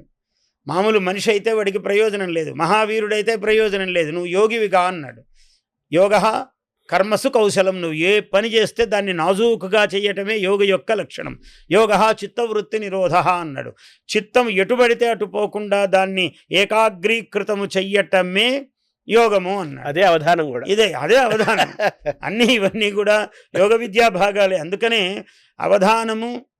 అవధానంలో పద్యం చెప్పటము, అమ్మవారి షోడశీ విద్య కన్నా, నవాక్షరీ విద్య కన్నా, శ్రీరామ ఉపాసన కన్నా, శ్రీకృష్ణోపాసన కన్నా, పరమ శంభు ఉపాసన కన్నా, శంభు అభిషేకము కన్నా, ఇది కన్నా అని కాదు, వీటన్నిటితో తత్తుల్యమైనది. ఇది వేరు కాదు. ఇవన్నీ ఏకాకృతిగా ఉన్న లక్షణం. అయితే ఈ ప్రయాణంలో సీతాదేవి మొత్తం అంతా ఈ పరాశక్తి స్వరూపంగా, మహాలక్ష్మి స్వరూపిణి ఆమె పరాశక్తి, పరాంబిక. ఆమె యొక్క శక్తి వలననే ఈ ఇదం పవిత్రం పాపఘ్నం, పాపమును పోగొట్టేటువంటి ఈ పవిత్ర ధన్యం యశస్యం ఆయుష్యం అన్నాడు. దీనికి అనేక ప్రయోజనాలు. మానవుడికి ఏం కావాలండి? వాడికి యశస్సు కావాలి, ఆయుస్సు కావాలి, ఐశ్వర్యము కావాలి. ఇవన్నీ ఊరికే క్షణములో లభిస్తాయిరా అన్నాడు. ఈ సుందరకాండకు ఈ పేరు రావటంలో అసలు ఆంజనేయ స్వామి పేరు కూడా సుందరుడు అంటారు. అది కరెక్ట్ అండి? పరమ సుందరుడు కదా. సుందరుడు అంటే మానవుడు ఎప్పుడు సుందరుడు అవుతాడు చెప్పండి? వా నరహ అన్నాడు.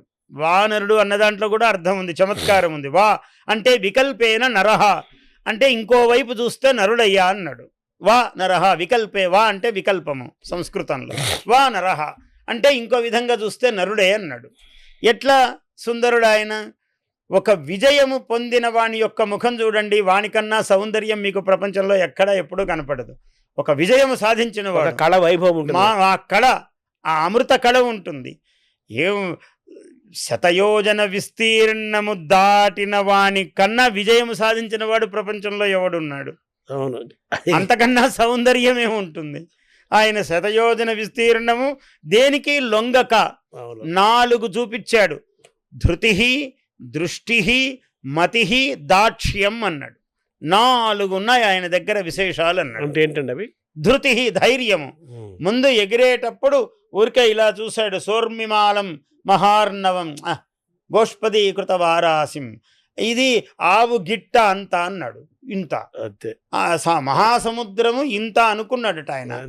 అనుకోవటంలోనే అబ్బా ఈ సముద్రం నేనెట్లా దాటుతానని అనుకుంటే ఈ మానవుడు ఎవడూ దాటలేడు. సంక్షిప్తం చేసుకోరా నీ మనస్సులో అన్నాడు భావన. అంటే పెద్ద లక్ష్యాన్ని కూడా చిన్నదిగా భావిస్తే కానీ మనం దాటలేవు అని నీకు కార్యసిద్ధిని సూచిస్తున్నాడు. దానికి ధృతి ధైర్యం కావాలి. కాబట్టి గోష్పది కృతవారాసిం మసకి కృత రాక్షసం అన్నాడు. భీషణమైన రాక్షసులు వాళ్ళు. నువ్వు దోమను కొట్టడానికి పెద్ద ఇది తీసుకుని, కత్తి తీసుకుని ఇంత చేస్తాడా? ఊరికే ఇట్లా అంటావు దోమను. అందుకని మసకి కృత ఇలా అనేశాడు. అనేక లక్షల రాక్షసులను ఇలా అన్నాడు ఊరికే ఆయన. మళ్ళీ నలిపేశాడు. దృష్టి ఎక్కడుండాలి, ఎక్కడ ఉండకూడదు, 2 ప్రధానము. ఇది వచ్చాడు. బంగారు పర్వతం వచ్చింది. అయ్యా మేము కృతేచ ప్రతికర్తవ్యం ఏష ధర్మ సనాతన అన్నాడు ఆయన. ధర్మశాస్త్రం మాట్లాడాడు. నేను మీ తండ్రి గారి చేత ఉపకృతుడనయ్యా.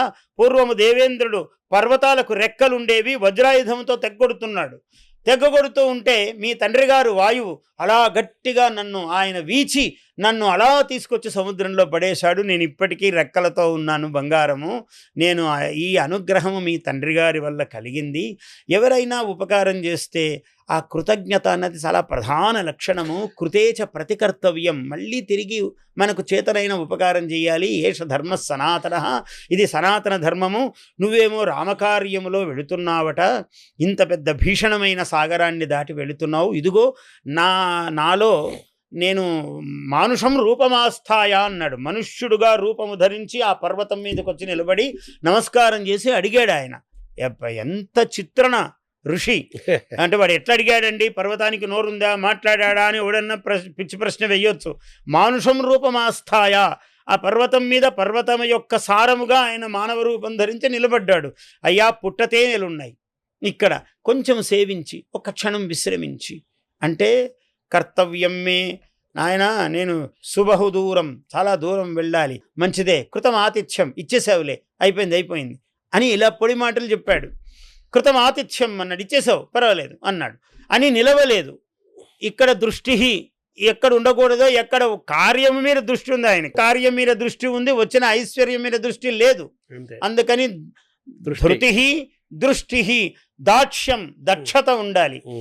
మీకు ఈ దక్షత ఎక్కడ కనపడుతుంది అంటే మళ్ళీ దక్షతలో దాక్షిణ్యము కూడా ఉన్నది. రెండు శబ్దము రహస్యమైన శబ్దము, అందుకని దాక్ష్యం అన్నాడు. దృష్టి దాక్ష్యం. ఈ దక్షత్వం ఎక్కడ మీకు ఆమె సింహిక సురస వచ్చింది ముందు. సురస నాగమాత చ అన్నారు. సురస అంటే నాగమాత. ఆమె దేవతల చేత ప్రేరితురాలైంది. ఈ పిల్లవాడు ఈ హనుమంతుడు అని వెళుతున్నాడే, వీడు నిజంగా 100 యోజనాల సముద్రం దాటగలడా, వీడికి అంత శక్తి ఉందా, ఒక్కసారి చూడమ్మా, నువ్వు వెళ్ళి పరీక్షించు అని దేవతలు పంపించారు. పంపిస్తే ఆ నాగమాత వచ్చింది. నువ్వు నాకు ఆహారం కావాలి అన్నది. అంటే అమ్మ ఇట్లా పని మీద వెళుతున్నాను తల్లి, వెళ్ళొచ్చి నీకు ఆహారం అవుతానన్నాడు. అంటే ఈ కథలు చెప్పొద్దు నాయన, నాకు నువ్వు నాకు నమ్మకమేమి, నువ్వు పోతే మళ్ళీ వస్తావని, నా నోటిలో నువ్వు ఆహారం కావలసిందే అన్నది. ఇంత పెద్ద నోరు తెరిచింది. ఆయన రూపాన్ని ఉపసంహరించుకుని చిన్న రూపమై లోపలికి దూరి పొట్ట చీల్చుకొని బయటకు వచ్చి, అమ్మా నీకు నమస్కారం తల్లి అన్న. బయటకు వస్తే ఆమె ఆశీర్వదించింది. నాయన ఆమెను సంహరించలేదు, సురసను సంహరించలేదు, ఎందుకంటే దేవతా శక్తితో వచ్చింది ఆమె. ఆమె ఆశీర్వచనమును పొందాడు. సింహిక 4వది వచ్చింది. మతిహి, ఇక్కడ మతి ఉపయోగించాడు 3వ చోట. అంటే బుద్ధిశాలిత్వము. లోపల నుంచి మళ్ళీ బయటకు వచ్చి చిన్న ఆకారముతో అమ్మా నీకు నమస్కారము తల్లి అని అన్నాడు. ఆశీర్వచనమును పొంది ముందుకెళ్ళాడు. సింహికా నామ రాక్షసి. 4వది సింహిక. ఈమె నీడ, ఛాయాగ్రాహిణి. ఇది చెప్పాడు ఆయన, సుగ్రీవుడు చెప్పాడు, నీకు ఛాయాగ్రాహిణి వస్తుందిరా, జాగ్రత్త దారిలో అని చెప్పాడు. ఈమె నీడను బట్టి లాగుతున్నది. ఎంత బలం ఉపయోగించినా ముందుకు పోలేక అక్కడక్కడే ఉన్నాడు ఆకాశంలో. ఏమైంది అని చూశాడు, కిందికి చూశాడు. ఓహో, నీడ ఒకటి లాగుతూ ఉన్నది. తన నీడ పడితే చాలది గ్రహించేస్తుంది. ఛాయాగ్రాహిణి. దాని సింహిక అన్నారు. దీనిని సంహరించాడు యుద్ధం చేసి. మళ్ళీ లంకకు చేరాడు. ఇదంతా సుందరకాండలో రహస్యమే. అక్కడికి వెళ్ళాడు. వెళ్ళి పరమసుందరమైన లంక, రాత్రించరహ, రాత్రి చెరులుండేటువంటి ఇది పృషదంశకమాత్ర సన్ అని అన్నాడు. అంటే పిల్లలాగా శరీరము మార్చాడు ఆయన. పిల్ల ఎందుకండి?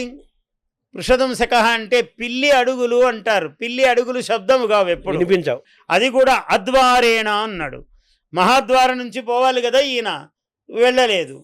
మా అద్వారేణ, ద్వారము కాని చోట, ద్వారము అకారో విష్ణువాచక అన్నారు. మహావిష్ణువు నిర్దేశించిన ద్వారము ద్వారా వెళ్ళాడు అని కూడా అర్థం. ఇట్లా ప్రతి మాటకు వాల్మీకి మహర్షి ఒక అక్షరం అన్నాడంటే అనంత అర్థములు.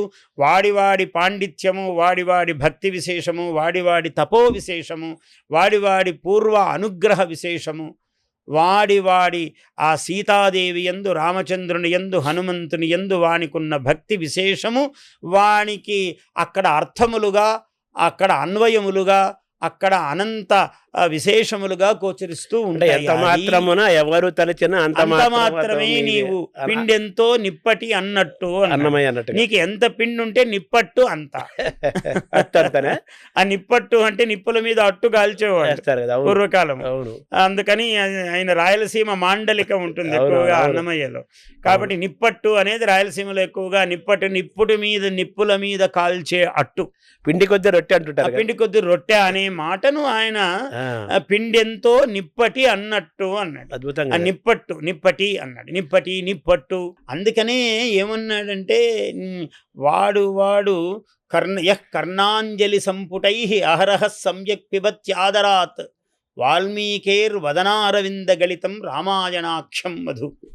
వాల్మీకి ముఖ అరవిందము, ముఖ పద్మము నుంచి వచ్చిన మధువును వాడు కర్ణములు అనేటువంటి అంజలి సంపుటములతో అహరహ సమ్యక్ పిబతి ఆదరాత్, ఆ మధువును ఇలా ఈ చెవులు అనేటువంటి దోసిళ్లతో వాడు ఎంత తాగినా వాడికి ఎంత నిరంతరము తాగుతూ ఉన్నాడు, ఇంకా తృప్తి కలగలేదు. తిక్కనారు కూడా కావున భారతామృతము కన్న పుటంబుల ఆరగ్రోలి అన్నాడు ఆయన కూడా. ఎంత మంచి మాట చూడండి. సరిపోయింది. ఆరన్ గ్రోలి అంటే వాడు నొరారా గ్రోలి.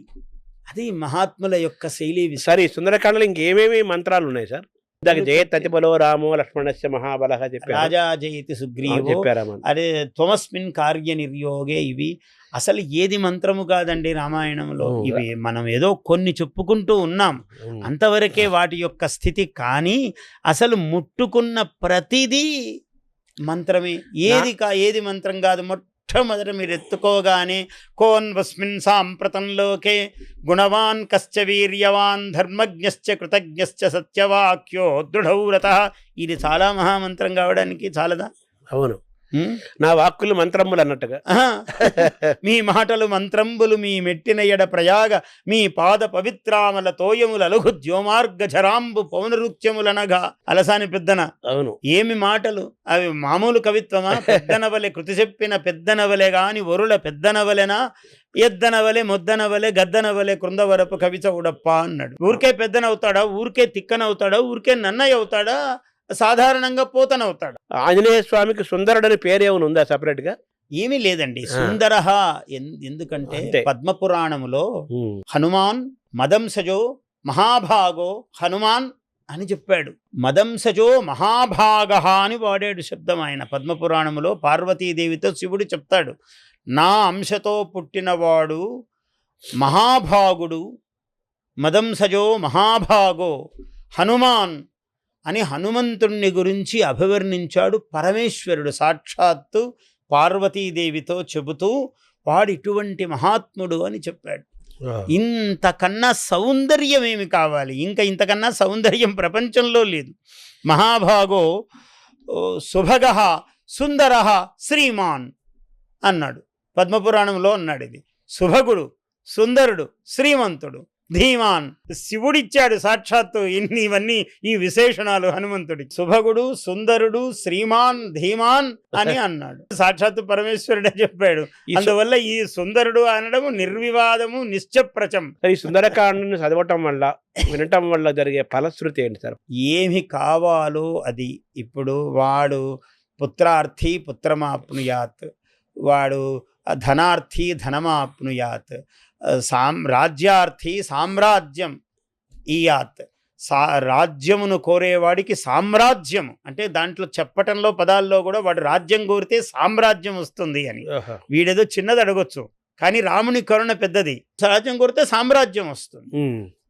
పుత్రార్థి అయితే పుత్రులను, వాడు వంశమంతా ఇస్తాడు రాముడు. కేవలం ఒక పుత్రుడితో ఆగదు, ఆయన వంశము. ఎందుకంటే వంశములను నిలపటము రాముని యొక్క అనుగ్రహంతో విశేషంగా జరిగే జన్మిస్తారు. పెళ్లి కాలేదు, సీతాదేవి వంటి భార్య పరమ సుగుణాల అయినటువంటి అమ్మవారి భార్యగా వస్తుంది. వాడికి ఏం కావాలి? ఐశ్వర్యం. ఏది భౌతికమైనటువంటి విషయాలున్నాయో అన్నీ వచ్చి, పరములో ఏది కావాలో వైకుంఠము, సర్వోత్తమమైన స్థితి. నీవు రామ సామ్రాజ్యమాప్నుయాత్, రాముని యొక్క సామ్రాజ్యము. చాలామంది ఆధునికంగా మాట్లాడుతూ కొంచెం అపచారమైన భాష మాట్లాడుతూ ఉంటాడు. నా నోటికి అనడానికే కష్టము, అనుకుంటే తెలియదు కదా అని అనాలి. నేను దానికి మళ్ళీ అపరాధము చెల్లించుకోవాలి. ఏమిటంటే రాముడు చనిపోయాడు, రాముడు మరణించి, ఇట్లాంటి మాటలు మాట్లాడుతుంటారు. మాట్లాడకూడదు. రాముడు అవతార సమాప్తి చేశాడు. స్వచ్ఛందముగా సరయూ నదీ ప్రవేశము చేశాడు. ఆయన సపరివారముగా వైకుంఠానికి వెళ్ళాడు. అది రాముడికి సాధ్యం కానీ ఇంకొకరికి సాధ్యం కాదు అటువంటివి. అందువల్ల రాముడి మీద అపచార వాక్యములు, భాషణాలు మాట్లాడరాదు. రాముడు ఇలా అలా అయ్యాడని మాట్లాడకూడదు. రాముని యందు ఆ శబ్దములు ప్రవర్తించవు. నువ్వు మాట్లాడినా అవి వాటికి వెళ్ళే శక్తి ఉండదు వాటికి. రాముడు అవతార సమాప్తి పరిసమాప్తి చేశాడు. సరయూ నదిలో ప్రవేశించాడు ఆయన మహానుభావుడు. అంటే స్వచ్ఛందముగా ఆయన అవతార సమాప్తి చెయ్యవలసినటువంటి కాలములో కాలజ్ఞుడు ఆయనే కాలస్వరూపం. అవతారం అంటే ఏమి? అవతరతి అంటే దిగుతున్నాడు అని అర్థము. ఆ దిగటము అన్న ఆ రూపము సమాప్తి చేశాడు ఆయన. మళ్ళీ కృష్ణావతారం యాగం చేయాలి. అప్పుడు సీతాదేవి దగ్గర లేనప్పుడు ఈయన యాగం చేయాల్సి వచ్చింది. యాగం చేయవలసి వస్తే కరువు కాటకాలు ఉన్నాయి రాజ్యంలో. ప్రభు తమరు యాగం చేయాలన్నారు. యాగం చేయాలంటే సరే, సీతాదేవి ధర్మపత్ని ఉంటే తప్ప యాగము, స్నానము, ఏ శుభక్రతువు ఏది కూడా పురుషుడు ఒక్కడు చేస్తే చెల్లదు. దానము ఏమి చేసినా సతీ సమాయుక్తుడై ధర్మపత్ని సమన్వితుడై మాత్రమే చెయ్యాలి. ఇది గృహస్థునికి ధర్మము, విధి. ఇది సర్వాశ్రమాణం ఆధార అన్నారు. గృహస్థాశ్రమమును అన్ని ఆశ్రమములకు ఆధారం. ఒక బ్రహ్మచారి అన్నం తినాలంటే గృహస్థుడి దగ్గరికే రావాలి. సన్యాసి అన్నం కావాలంటే గృహస్థుడి దగ్గరికే రావాలి, భిక్ష. అందువల్ల ఈ గృహస్థాశ్రమం అన్నది మూలము. ఆ గృహస్థాశ్రమము ఎంత గొప్పగా ఉండాలో, ఎట్లుండాలో చూపించిన వాడు రాముడు. అంటే ఈ సుందరకాండ ద్వారా సీత యొక్క మహత్యాన్ని, ఆ శక్తి స్వరూపుడి యొక్క మహత్యాన్ని, రాముడిని దర్శనం చేయించటము, ఇంకో పక్క కుండలిని యోగము, శ్రీ విద్యోపాసన, మరో పక్క ఆంజనేయ స్వామి యొక్క సాధకుడి యొక్క లక్షణాలు, తర్వాత ఎవరైనా సరే ఇది ప్రేరణగా తీసుకుంటే మనిషి వాళ్ళు ఎంచుకున్న రంగంలో వాళ్ళు సాధించడానికి సుందరకాండ ఎంతో ఉపయోగపడుతుందని మనం అర్థం చాలా చేసుకోవాలి. సంశయమేముంది. సుందరకాండ రోగార్తులకు గొప్ప వైద్యము. సుందరకాండ నీకు ఏ ఏ కోరిక కోరుతావో అది తీరటానికి తక్షణ ఫలము కల్పవృక్షము. నీవు ఏ కోరిక కోరు నీకు అది కల్పవృక్షములాగా ఇస్తుంది. ఇహములోనే ఇవన్నీ ఇస్తే పరము నీకు తప్పకుండా ఇస్తుంది. ఇహ పర సాధకము. ఒక్క మాటలో ఇది సుందరకాండం. అందువల్ల ఇది మహాకాండము కలిగిన ఒక కల్పవృక్షం. అంతే. యాక్చువల్గా 24,000 శ్లోకాల రామాయణంలో ఈ సుందరకాండ 12,000వ శ్లోకంతోనే ప్రారంభమవుతుంది. మనం ఈ తక్కువ కాలంలో చెప్పుకోగలిగినన్ని, ఎందుకంటే భాగవతం అంతా రాశాక ఒక మాట చెప్తాడు వ్యాసుల వారు, గతిక్షయాన్ నివర్తంతే నచ ఆకాశ గుణక్షయాత్. ఒక పక్షి ఆకాశములోకి ఎగిరి ఎగిరి ఎగిరి ఎగిరి ఎగిరి ఎక్కడో ఒక చోట ఇంకా వెనక్కి తిరిగి వస్తుందట. అయితే ఇంకా ఆకాశము లేదని కాదు, గతిక్షయాత్, దానికి ఆ పక్షికి ఇంకా శక్తి లేదు. చాలా పెద్ద పక్షి అండి, ఊరికి అలవోకగా ఎంత దూరమైనా వెళ్ళగలదని, ఎంత గొప్ప పక్షి అయినా కానివ్వండి. ఇంతెందుకు గరుత్మంతుడే కానివ్వండి, సాక్షాత్ విష్ణువాహనమైన గరుత్మంతుడే కానీ ఇంకా మామూలు పక్షుల గురించి చెప్పలేము. అది వెళ్ళి వెళ్ళి వెళ్ళి ఎక్కడో ఒక చోట ఉపసంహరించుకుని వస్తుందట.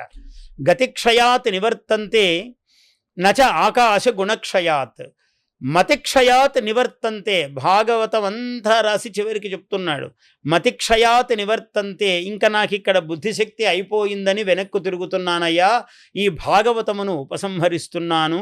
నా గోవింద గుణక్షయాత్, ఇంకా గోవిందుని యొక్క గుణములు లేవని కాదు వర్ణించడానికి, ఇక్కడ నేను విశ్రాంతి తీసుకుంటున్నాను అని వ్యాసుల వారు. అంటే మీరు ఈ భౌతికత టాపిక్ తీసుకొచ్చారు. భారతం అంతా ఒక ఎత్తు, భగవద్గీత ఒకటి సపరేట్గా అదొక ఎత్తు, రామాయణం అంతా ఒక ఎత్తు, సుందరకాండ ఒక ఎత్తు. అంతే కదా సార్. భాగవతం అంతా ఒక ఎత్తు, అందులో రుక్మిణీ కళ్యాణము, గజేంద్ర మోక్షణము, ఇటువంటివన్నీ ఒక ఎత్తు, భీష్మస్తుతి. అలాగే సుందరకాండలో 68 సర్గల్లో కూడా కొన్ని సర్గలు మళ్ళీ సపరేట్ అంటారు కదా సార్, ఏమైనా ఉంటాయి అలా, అందులో ఏమైనా అలా ఉందా? ప్రతి అక్షరము మంత్రమేనండి. ప్రతి అక్షరము. కొన్నింటికి 8 శ్లోకాలు చెప్తాడు ఒక్కొక్క చోట ఋషి, కొన్నింటికి 57 శ్లోకాలు చెప్తాడు, కొన్నింటికి 144 శ్లోకాలు చెప్తాడు. ఇట్లా ఆయన, ఇది మంత్రశాస్త్రం. ఇది ఇక్కడ అనుదాత్తము, ఇక్కడ ఉదాత్తము, ఏది ఎట్లుండాలో, ఇక్కడ హ్రస్వమే ఉండాలి, ఇక్కడ దీర్ఘం ఉండాలి. అగ్నిమీలే పురోహితం, అంతే. అది ఈ పైకే ఉండాలి. అంటే సంఖ్య కూడా మంత్రశాస్త్రం ఉంటుంది, అంతా మంత్రశాస్త్రమే. అది ఇక్కడ 8 ఎందుకు పెట్టాడు, పక్కనే 27 ఎందుకు పెట్టాడు, ఆ తర్వాత మళ్ళీ 27 పెట్టాడు, మళ్ళీ 24 పెట్టాడు, మళ్ళీ 23 పెట్టాడు, మళ్ళీ 87 పెట్టాడు. ఏమిటి అంటే ఇదంతా సంఖ్యాశాస్త్రం. సంఖ్యాశాస్త్రం ఎందుకు? సాంఖ్యాయన సగోత్ర గాయత్రి అన్నాడు. గాయత్రి పరదేవతయే సాంఖ్యాయన సగోత్ర అన్నాడు గాయత్రీదేవిని. అంటే సంఖ్యాశాస్త్ర పరిపూర్ణ గాయత్రి దేవి. అందుకని సంఖ్యాశాస్త్రము కూడా ఉంది అందులో. వాల్మీకి ఇక్కడ 144 రాసి పక్కనే కనీసం 44 అన్నా ఉండేటట్టు రాయాలి కదా. 8 శ్లోకాలు ఎందుకు రాశాడు ఒక సర్గలో? అది దాని దిగితే గానీ అర్థం కాదు. అది మంత్రశాస్త్రంలో సంఖ్య యొక్క ప్రాధాన్యం చాలా ఎక్కువ కదా. సుందరకాండ మంత్రాక్షర మహితము, మహిమాన్వితము, సర్వకాంక్షా ఫలప్రదము. నమస్కారం.